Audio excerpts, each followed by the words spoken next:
learned a lot. Before you continue, in February of 22, we would not have dreamed of such a loss from Russia of tanks, would we?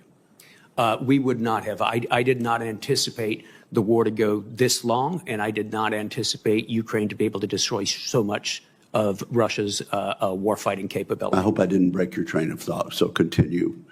No, so as we watch the Russians, we see that their level of skill in some technical areas is very high and is evolving during the course of the war, but it's mainly isolated in specific pockets.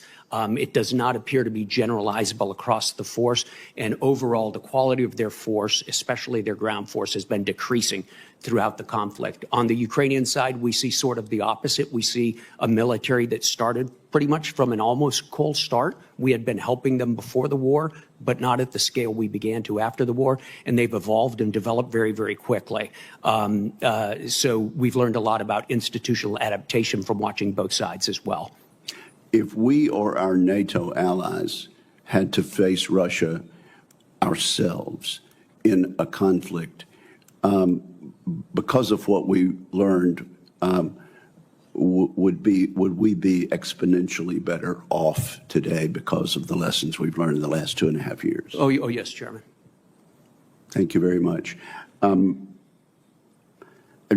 Say a word or two in half a minute about the Russian economy. So the Russian economy has been both bolstered and distorted by this war. Specifically, the Russian government has had to turbocharge their defense sector. And in so doing, they have created a very strong inflationary pressures throughout the economy, but especially in the civil sector. They've responded to that with high interest rates to hold inflation down. The central banker, Elvira Nabiullina, has the overnight rate, the prime rate is over 21% right now. That is choking off the viability of the civil economy. So one has a huge oversized defense sector, but an anemic civil sector. And that defense sector, as you know, Chairman, is not a productive not a productive economy for the nation. It's productive for the fighting of the war, but beyond that, it has pretty much swamped things out. It appears that it will be very difficult to unwind such an imbalance, and we'll need to consider that as we go forward. Thank you, sir. We'll continue this conversation. Senator Reid. Thank you very much, Mr. Chairman, and thank you, gentlemen. General Langley, the presence of the United States on the African continent is not significantly military. In fact, we don't have any troops there at all, but we do have, until recently, a State Department and a USAID presence. Can you indicate to us how valuable that presence has been to you?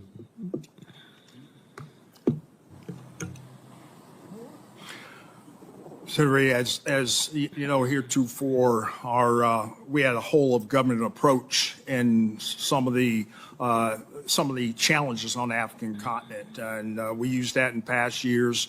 Now, given that USAID and a number of capabilities are being folded under the State Department, we continue to look at ways to be able to leverage that in U.S. government pressure on especially our competitors in achieving our strategic goals.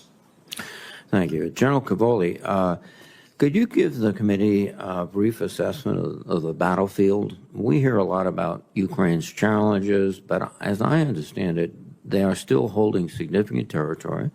They are taking the fight to the Russians and innovating on the battlefield daily. Sure, Senator Reid. All of the above is true. So if we take just a moment and go down the front line of troops, if you don't mind. So if we start in the northern part of the battlefield, the active battlefield area, that's the place where Ukraine last summer pushed an advance into Russia in an area called Kursk. And they took a large part of Kursk. This is where the Russians introduced North Korean troops to help push the Ukrainians back out. They set an original goal of the end of September to have the Ukrainians out of Kursk. The Ukrainians today are still in Kursk. There is a sizable force holding a sizable diminished but sizable chunk of ground inside Russia in Kursk Oblast right now, and they're holding on very good defensive terrain.